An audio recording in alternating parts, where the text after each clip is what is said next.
Hey, Fight fans, it's Michelle Joy Phelps, and I'm joined now with Dom Ingle. Dom, it's good to see you. It's been a while. It has been a while. It's good to see you as well, Michelle. It's very good. You're in LA. Are you enjoying yourself? Yeah, we're not going too far afield from the hotel. It's warm outside. We've had a little walk up and down, but it's fight week, so we've got to keep concentrating on Billy Joe Saunders, make sure he's doing everything right and not letting him out of his sight. So, yeah, it's all good. So you and I have not spoken since the rekindling of the relationship between you and Billy. Not saying that there was ever a falling out, but he's back in camp with you guys. I feel like you have the whole squad back. What's that been like? Oh, it's very comfortable. We sit around a log fire, keeping nice and warm, drinking cocoa and talking about the old times. But I don't know, but when was the last time we talked? Was it in Boston last year, maybe? Yeah. In fact, when we were having the conversation about why Billy Joe Saunders left. So, maybe we've done interviews before that. But no, everything's good. He had his fight. He went up a weight division, won the middleweight, super middleweight title, and he's back in the camp. So you know what he's like. He likes chopping and changing. He likes a bit of something different. He gets bored very easily. So he came back to Sheffield. He bought an house in Sheffield next to the Galapad. And he's had a good 12-week camp. He had 4 weeks in Marbella with Ben Davison. He obviously got commitments with Tyson Fury, and Billy found himself back at the gym. So it's been good. What was the conversation like? I mean, obviously a lot of people felt that he looked his best while training with you. I think, one of the reasons he'd had 6 months out prior to that, and he boxed William Monroe Jr., had 1 week off and then went straight back into the camp for David Lemieux, and he kept his, Billy's one of them fighters, a bit like Kilbrook. You've got to keep them busy. They're not good with time in between fights. So he had it's a really long camp for the Lemieux fight. He looked brilliant, and then he just got waylaid for almost a year. He's back in Sheffield, and the conversation was, I'll be back up at the gym on Monday, and that was it. There was never an issue when he went. Like he came to me, it was a bit of a gift when he came, out of the blue, and it was good. And and then he went, and we never fell out. And hopefully he's going to shine on Saturday night, and he's going to have a couple more fights with us. But listen, it's a fight at a time. We'll just see how it all goes. It's been about 6 months since his last fight. I believe he fought sometime in May. What have you guys been able to do or keep him busy and make sure that he doesn't really have too much, downtime in between? Because as you said, it's a bit dangerous for Bill to have too much time on his hands. I think his last fight was actually April. I think it was, and I was at that fight because we had another guy called Willie Hutchinson on the bill, and obviously, we had the crack with Bill. It was a good performance, I thought. Very tough opponent. He won his fight, but to be honest, I think he's kept himself busy anyway. He's been active. He's obviously been knocking around with Tyson Fury and doing what he's doing. But I think obviously, after that last fight, there was a lot of change in promotion-wise, a lot of wranglings going off, and he's obviously changed camp now.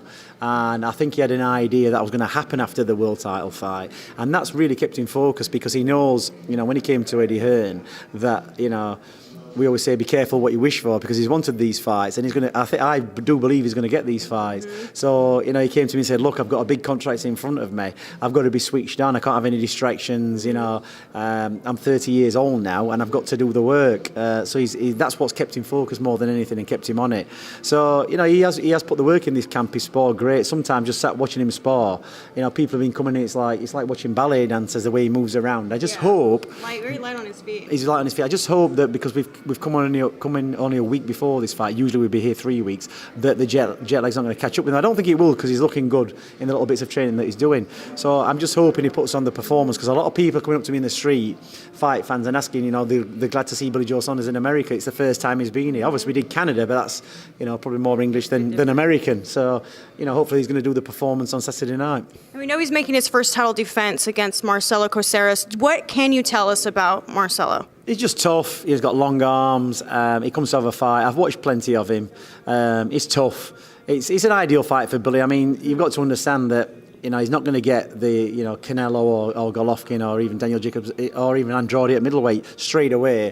And I think it is a fight just to dip his toes into. It's obviously on this KSI Logan Paul bill, and it's a start. He's got his foot in the door, and it's no different to when Andrade boxed the guy instead of Billy last year. The kid was a tough guy. He came to fight, but Andrade dealt with him easy. And I think Bill just needed to dip his toes in the waters in the US and then straight into the big fights. Now, I know not to overlook or even sound disrespectful towards Caceres, but we know that there's a lot of other names that we would love to see Billy fight against.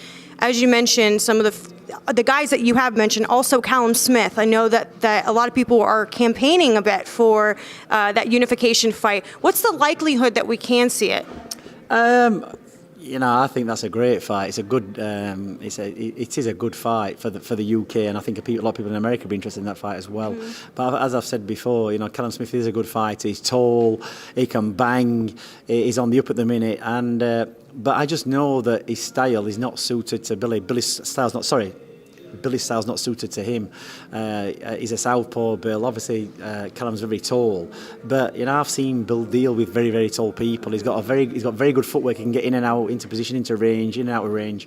And I just think the style's all wrong for Callum Smith. And I don't think it's a fight that they want to take. If I was them, I'd be looking for the bigger fights. With other names. Maybe Canelo if he comes back down to 12 stone.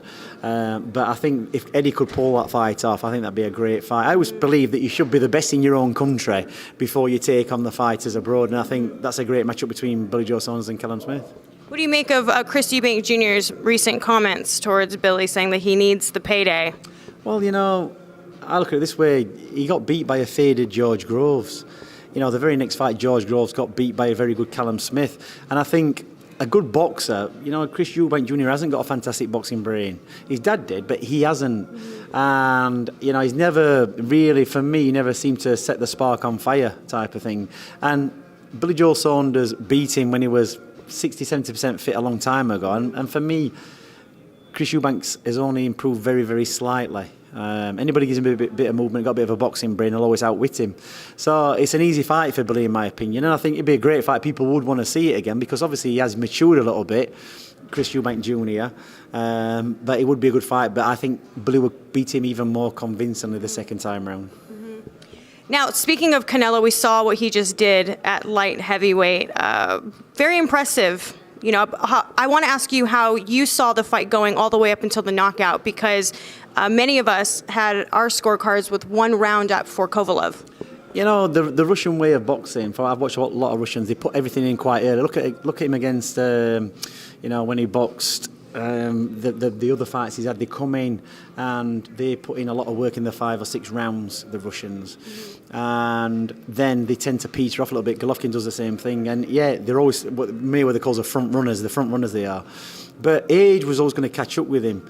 And when you see Anthony Yarde box him, he just didn't put enough pace on Kovalev. Yarde was a young guy, but he sat back and let Kovalev box at his own pace, whereas Canelo just kept the pressure on, a bit like a runner who's running behind you and then they beat you in the last 100 metres. And you knew that it was going to be an age thing, and Canelo was fresher and younger, and eventually, it caught up with him. Kovalev wasn't at his best at this point. I do believe that if Kovalev was at his peak and Canelo was, that Kovalev would beat him every day of the week. But it's a time thing. Timing in boxing is everything. And, it's like when Kovalev boxed Andre Ward. He looked great for the first 3 or 4 rounds, and it looked like Ward was going to unravel, but he didn't. He came back, he stuck in there, and then, got on the back end of the rounds and beat him in both fights. I think he stopped him in one of them. So that's the measure of Kovalev. He's very tough, but he's had a lot of tough fights. He's been a great campaigner, but I think it's just time now for him that his speed and reflexes and age is catching up with him. Speaking of Father Time, we saw Triple G have a very, very close performance against Derevyanchenko. How did you score that, and do you think that age has now officially caught up with Golovkin? I don't tend to score. I look at Golovkin and I just see the win. I didn't pay too much interest to that because, there's very few fighters who can hold back time. Bernard Hopkins did a fantastic job of doing that because of the fighter that he was. But the way Golovkin fights, they talk about setting traps with boxing. Golovkin used to set traps by letting people hit him. The number of times somebody was delivering a shot and he countered them very quickly. I think one of the best I ever saw was against Daniel Geale, and Golovkin got hit with a shot and almost looking the wrong way when he hit Geale and looked around and Geale was on the floor. But time has caught up with Golovkin. It's like he does take shots in fights, and you can only do that for so long. But he's another great campaigner. But I just hope he hangs in there for Billy Joe Saunders, because I think it's a fight that people want to see, and I don't think Golovkin will look back and think he's losing his touch. He might have just put it down to a bad day at the office. But he has been in a lot of tough fights. But time is catching up. I think he's 36, 37 now, and it's an old age when you've had tough fights.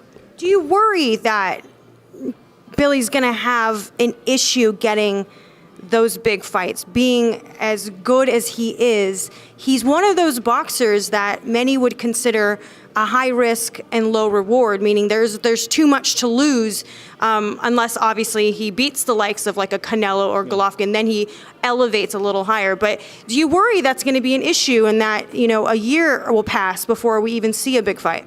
I think where the timing is now that, you know, Golovkin is probably 1 or 2 fights before finishing. Obviously, Canelo's got a lot more time. And with boxers, I think, you know, Golovkin, being the fighters, will always think he can beat the likes of Billy Joe Saunders. And money, you know, speaks very loudly in this game. And I think if enough money's thrown at Golovkin, that fight can be made before he bows out of the sport. You know, that's down to Eddie to pull the strings. I do the training. You know, let Eddie do the graft in that and try and make that fight. You know, he can make those fights, and I think it'd be a great fight. I think we could see that fight. You know, it might be a bit more of a difficult proposition for Canelo because Canelo's riding the crest of a wave at the minute, and he can pick and choose what he wants to do. Right. He can go up and down divisions. You know, obviously he's not finding the opponents in the middleweight division or the super middleweight division. He's gone up to light heavyweight. There'll be fights there from. He can work within 3 divisions. Talks of cruiser now. Yeah, maybe even cruiser. But with Golovkin, when it comes to the end of your career, it's almost, you know, take what you're offered type of thing. If he doesn't get the Canelo fight, then he's got to look at the next best thing and where the money's going to be. And regardless of the opponent, I don't think they look at the opponent when they come to the back end of the career. I think they look at the money thinking, well, you know, I have made a lot of money, but I need to have a big payday before I finish. That, I think finances become more of an issue towards the end of your career. Whereas Canelo at the minute, he's still young, he's still fresh, he can still have the big fights, whereas Golovkin maybe 1 or 2 more fights, so it could be an option. This is your first fight with Billy at super middle. What's it been like in camp, you know, with having to spend less time with making him lose weight? To be honest, it's not been much different because where he's at now with his weight is probably where he would be if he's making middleweight. Do you know what I mean? So it's like he makes super middleweight quite easy. But I think ultimately he's going to be better suited at middleweight. You know, he can box at super middleweight. You know, he's been sparring super middleweights, he's been sparring cruiserweights. Sorry, light heavyweights. But it's for him, it's where the fights are. I think everybody's talking about this Andrade fight, and that's obviously an option as well. But you know, I think Billy's now confident that he can work between 2 divisions, and maybe even light heavyweight because he's taller. You know, Canelo's only a small guy. Billy is quite a thick-set guy. He's tall. He's 5'11", just touching under 6 foot. So he can carry the weight, and he has got the boxing ability and the skills to compete at that weight. He will be very fast as a light heavyweight. So you know, it's not been any different. It's just a case of keeping him focused in camp every day, getting through the training, making sure he's resting when he needs to, make sure he's being entertained and he's not getting bored and nothing's to give him little challenges every now and again, but don't push him too hard, and he's enjoying the training, I think. I was going to ask you about that because for a while there, I want to say, not this year, but last year was a really tough year for Billy. He was just, for anyone who knows him, knows that he was a bit off and he was distracted and there was just too much going on in his life. How have you helped him sort of stay on the straight and narrow and make sure that he does remain focused? Because it is easy for him to get distracted. I'd like to say I've done this and I've done that and I've done the other, but I haven't really. I think going into the fight, in his last fight for the super middleweight title, I think he knew where he was going to go, and there was talks underway after that fight with Eddie, and that's what's focusing. You know, the thing what's focused as a fighter is somebody telling you, a very well-respected promoter, that you're going to get the fights. That's what it is. It wouldn't really matter. Yeah, it wouldn't really matter what I say because what keeps him on track is knowing that he's going to be putting fights with good fighters, and you know he's got to be on it. So that's how they think it's their mindset. You can keep, you know, for this camp it's been easy because he said to me constantly, "Look, I've got maybe 2 years now. I've got to have the big fights in 2 years and then get the money and bow out. And hopefully Eddie can get me the fights. Just put me in any big fights." So that he's actually motivated himself. It's just a case with us of not letting him do too much, not burning himself out. You know, planning the stages. You know, they're talking about May the 5th for Canelo, but Billy's talking about, you know, so even if he boxes Canelo in May, he wants to fight in January. Right. You know, keep yourself busy because he is the type of fighter that when he spars, he doesn't take any shots. No matter who you put him in with, he just doesn't. He can do as much sparring as he wants. Whereas other fighters I've got, like Galahad or Kell Brook, you know, maybe take 1 or 2 more than Billy Joe Saunders. So he doesn't take any damage in training. The worst thing for him is he just loves junk food in between fights. So if Eddie gives him a date after this one and says, like, you know, by end of January you're going to be fighting again, Christmas will have to be put on hold. And that's Billy says, I need to fight. I've wasted too much time. So he's self-focused really. I was going to say, because I know that he's mentioned that he would like to retire by 32. I know a lot of fighters say that, and then they get to close to 32 and they change their minds. But nonetheless, if that is in fact going to happen, how many times a year do you anticipate that he will keep fighting? Realistically, a fighter at that level should fight 3 times a year. That's my belief. If you keep yourself on it, you think a camp is 12 weeks, that's 36 weeks for 3 camps. You've got to have time in between. But if you're keeping yourself on it, you only really need to have maybe 2 weeks off in between, 2 to 3 weeks, just be ticking over. Let your mind rest a little bit, keep it away from boxing so that you're fresh when you come back into camp. It's not really a physical thing with Billy, it's a mental thing. It's keeping your mind on it. When you're having to focus and concentrate like he does, you can't have 1 week off. He has done it, and between the Monroe fight and Lemieux, and you could see mentally it took him a few weeks after the Monroe fight to switch on. Physically he was doing all the stuff, and then the realisation, I think when we went to Canada about 4 or 5 weeks before for a press conference, he thought, right, here we are. And it was a bit of a challenge. You love winding up Lemieux and winding up the Canadians, and he did put on a career best performance because he knew he was up against it in a different country. So that's the thing. I think 3 times a year is enough. You don't want to burn yourself out. You could probably do 4, but really you're going to be pushing it. You're going to be more prone to injuries when you're older. When you're younger you can do it, but when you're older you're going to get more injuries. Yeah, you don't want to risk losing your passion either, because then you can definitely overtrain, which we've seen happen to many other fighters. So many times. So lastly, I want to ask you about Kell. What's going on? There's rumors, talks that he was considering retirement, and then there's talks of, I'm really asking where the hell this whole Amir Khan fight is happening. Is it going to happen? Is it still being discussed amongst Eddie and Kell and Amir, or should we just completely write off that fight? I think I've spoke to Eddie. Kell's in training, and obviously he's 33 now, and he's not, he's not the top of the list, because there are other fighters now coming into place who are more active and are on the way up. And I think he just wants to sign off his career against Khan, and I've spoke to Eddie, and Eddie says he's talking to Khan. It could be January, February. Look, the thing is with Kell Brook now, he hasn't got the option. He's got to be in the gym training, keeping himself on it. He's got to train through Christmas. He hasn't got the luxury now of Eddie saying, in 12 weeks' time you're fighting this guy. It's a case of suck it and see. And he's got to wait. And Khan's going to try and keep him hanging. But I don't think there's anywhere for Khan to go either after his last performance against, I think it was Billy Dib, was it? It was shocking. But we hear that he's going to be fighting again in Saudi Arabia soon. Maybe so, but look, he's like Eddie keeps his cards close to his chest. He'll mention, keep him on it. We're looking at this date. We're looking at nothing's concrete, but you've got to have a bit of blind faith sometimes, and that's where Kell Brook is. One of the last times I spoke to Amir, he was saying that, it's going to be next. It's going to be next, and he kept saying it's going to be next. And I asked him again. I was like, you do know that people are going to start to make assumptions after a certain point if we don't make the fight next. They're going to think that you're running from Kell Brook. Why do you think the fight has not come to fruition? Because there's no excuse of someone's already locked into a fight at this point. It's dangling there. Why do you think that he has sort of failed to pull the trigger? Because I think Khan's somewhere trying to look for another fight, see who's going to entertain him. But for me, I think he's actually run out of credibility now. I think he's been done in by that many other fighters. Obviously his last fight, Billy Dib, well, what's that all about? If anybody could have boxed in Saudi Arabia for big money. It could have been a big name, but nobody's interested, I don't think. So I think that fight shows that really now he's running on a thread, and really should take the Kell Brook fight. But I still think he's putting it out there to try and find another option, because Kell Brook will always be his last option. And Kell Brook, if he fights Kell Brook, it will be his last fight. He's not going to beat Kell Brook, no matter what. So that's the fight he's going to have. He's going to disappear, and I think he'll be forgotten after that. So we'll see. What did you think of his performance against Terence Crawford? Well, he was always going to get beat. He's always going to get beat. Look at Khan. His peak was when he was with Freddie Roach back in those days. It's like a long time ago. And after that, he's just got himself through fights. Fair play to him. He's chucked himself in the mix.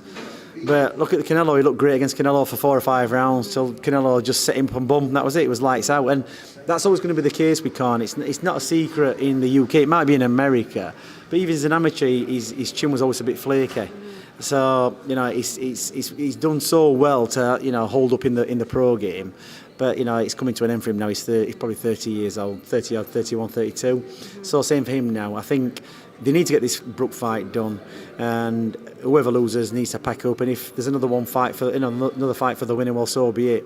But Kell Brook's ticking over, and he wants this fight. Sorry, this is lastly. This is the third time. Lastly, good news for Kid Galahad. Now he'll kind of put him back into the mix, in line for the IBF title that a lot of people felt that he should have won in the first place. Can you give us any information on that as to when we can anticipate when he'll be back in the ring? Is it January, February? Well, the purse bid's been done, and it's got to be put on within 90 days. And Eddie was talking about a date in December, but I think where it's at now is I'm quite happy for it to go on in the new year. It is a big fight, and it's a fight. It's a tough fight for Galahad. It's a fight he can win. Fair play to Eddie. He's stuck behind him, and I think Josh Warrington was gifted that decision in the summer. People will obviously disagree because they love Josh Warrington, but people who know boxing know that Galahad won that fight.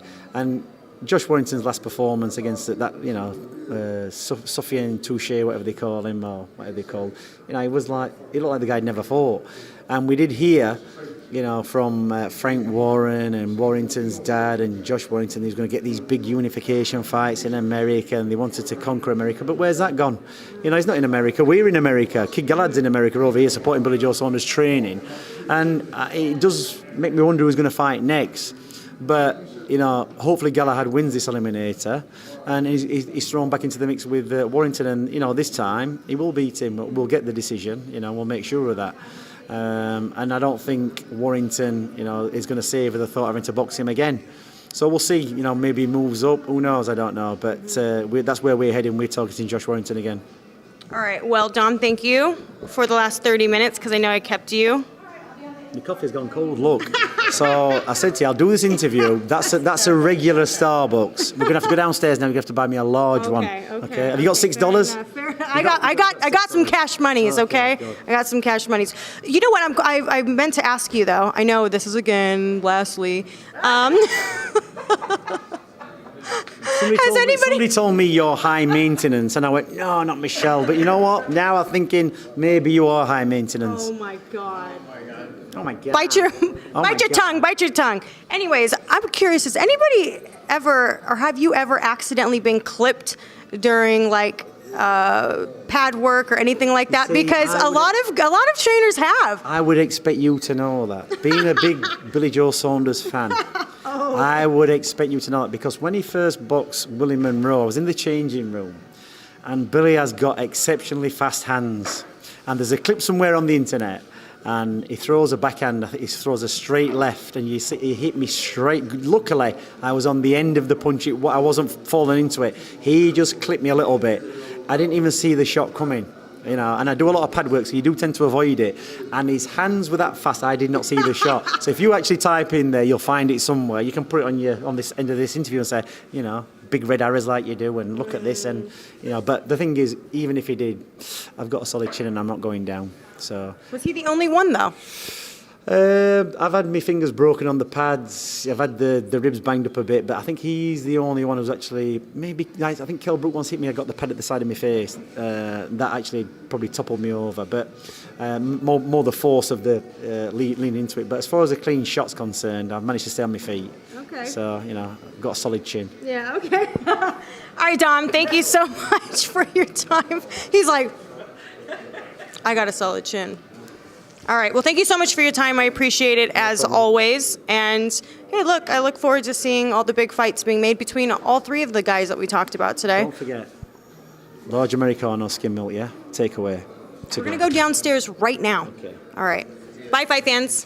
Hey, Fight fans, it's Michelle Joy Phelps. If you haven't already subscribed to our YouTube channel, make sure you go ahead and do so by clicking this icon right here, or else